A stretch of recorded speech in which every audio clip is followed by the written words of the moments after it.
L'ancien AG de l'ANR, Kalev serait à Kinshasa.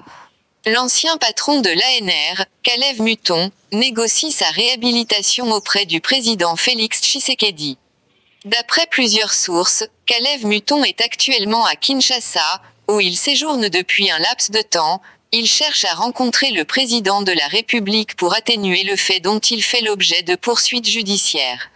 Et présenter ses mea culpa. L'ancien chef de l'Agence nationale de renseignement, ANR.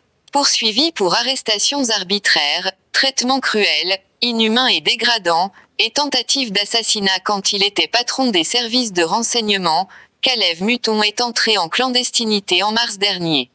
Un avis de recherche est lancé contre lui et de nombreuses perquisitions ont été réalisées dans ses résidences. Selon ses proches, Kalev Muton ne craint pas les accusations portées contre lui.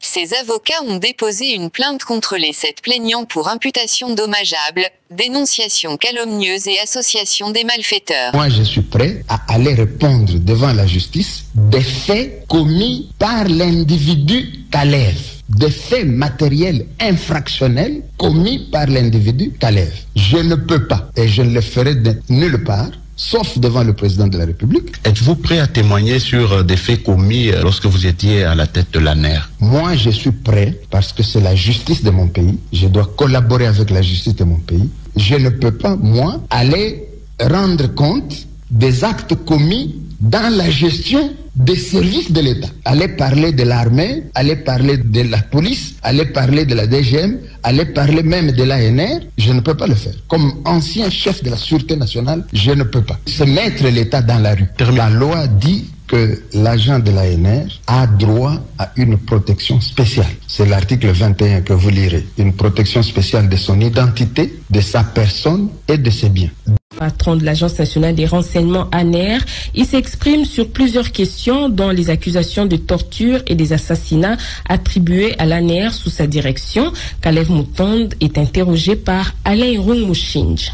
Monsieur Kalev Mutondo, le parquet général près la cour d'appel de la Gombe vous a envoyé une invitation sur base d'une plainte déposée notamment par Jean-Claude Muyambo. Pouvez-vous le confirmer? Bon, je l'ai vu. J'ai vu ces documents comme tout le monde sur les réseaux sociaux. Et vous n'avez pas été saisi formellement? Je vous dis que je l'ai vu sur les réseaux sociaux. La plainte porterait sur des faits de torture, menaces de mort et d'assassinat attribués à l'ANR qui était sous votre direction. Quelle est votre réaction? Ce sont des allégations qui sont portées à la connaissance du parquet par un plaignant, et vous venez de le citer. Il n'est pas encore dit quel est l'auteur matériel de ces allégations. Et je pense donc à ce stade, je ne peux donner aucun point de vue. Dans un autre document, le procureur demande à l'actuel AG de l'ANR l'avis favorable pour vous entendre. Quel est le statut administratif et judiciaire de l'agent de l'ANR? Il faut savoir que l'ANR est un service de l'État qui fonctionne sur base de textes, et il y a une loi qui organise, régule le fonctionnement de l'Agence nationale de renseignement ANR. Et cette loi répond parfaitement à votre préoccupation. En ces articles 20, c'est le statut administratif, tandis que les articles 21, 22, 23, 24 et 25 règlent le statut judiciaire. Pourrait-on dire que l'agent de l'ANR est un intouchable? Non, intouchable, ça c'est le mot que vous sortez. La loi dit que l'agent de l'ANR a droit à une protection spéciale. C'est l'article 21 que vous lirez. Une protection spéciale de son identité, de sa personne et de ses biens. Dire intouchable signifie qu'il peut commettre un crime. Non, ce n'est pas ça. Il est protégé en ce que, dans l'exercice de ses fonctions, il se conforme à la loi et au règlement du pays. S'il sort des lois et règlements du pays et qu'il commet une infraction, s'il commet un crime, la loi est là aussi pour réprimer les crimes. Je ne peux pas me permettre de dire qu'à l'ANR, il n'y a que des saints.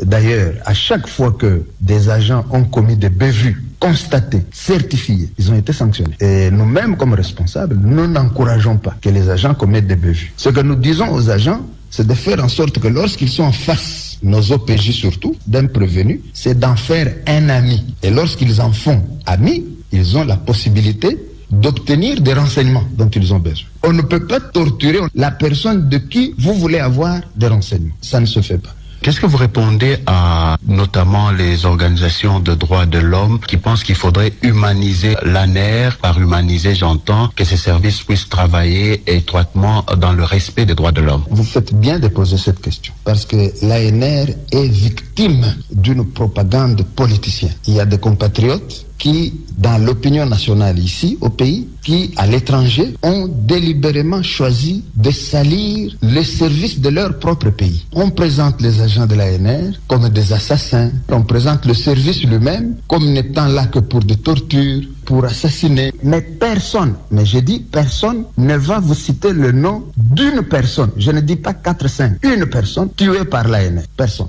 On vous parle d'empoisonnement. Je ne connais pas un seul cas, un seul. Toutes les années que moi j'ai passé dans les services, y compris au sommet du service, je ne connais pas un seul cas d'un compatriote ou d'un étranger empoisonné par l'ANR.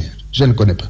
Tout ce dont vous entendez parler, c'est le fruit d'une propagande politicienne qui salit gratuitement, innocemment le service. Vous savez, lorsque la population dort et se réveille le matin dans le calme, lorsqu'une journée commence et se termine dans le calme, il y a dans ce pays des filles et des fils qui sacrifient leur vie, qui perdent de leur temps, de leur énergie pour que les institutions soient stables, pour que le pays soit stable. Et à ces personnes-là, moi je pense qu'on devait ne fût-ce que dire merci. Si on ne les remercie pas, on devrait se taire. Peut-être que le silence pourrait les encourager. Je pense que l'ANR et ses agents méritent du respect et méritent de la considération. En dehors de cette procédure du procureur général de la République, êtes-vous prêt à témoigner sur des faits commis lorsque vous étiez à la tête de l'ANR? Moi, je suis prêt parce que c'est la justice de mon pays. Je dois collaborer avec la justice de mon pays. Moi, je suis prêt à aller répondre devant la justice des faits commis par l'individu Kalev.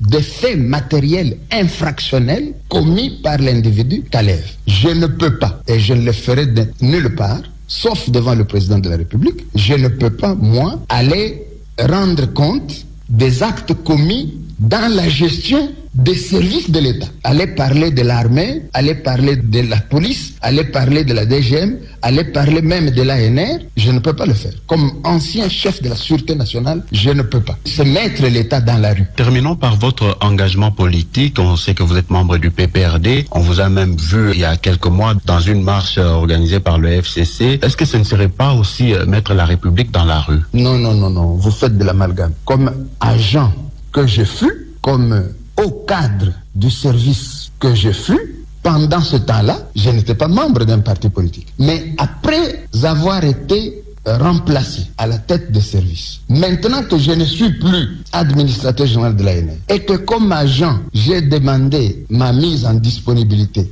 en bonne et due forme et on me l'a accordé, vous n'allez pas interdire à tous les anciens chefs de service à travers le monde d'avoir une vie après le service. Vous connaissez des anciens chefs de service à travers le monde qui sont devenus des fermiers. Vous connaissez à travers le monde des anciens chefs de service qui sont devenus des chefs d'entreprise, même des entreprises privées. Vous connaissez à travers le monde, y compris ici en République démocratique du Congo, des anciens chefs de service qui sont devenus acteurs politiques. Après ma carrière au service, je ne le suis plus. J'ai fait de la politique maintenant. Et j'ai choisi de me battre politiquement au sein du FCC. Et dans le FCC, j'ai choisi d'être dans le parti politique PPRD. Et je ne l'ai pas fait en catimini. Les plus hautes instances du pays le savent. Monsieur Kalev Mutondo, merci d'avoir accepté de répondre à nos questions.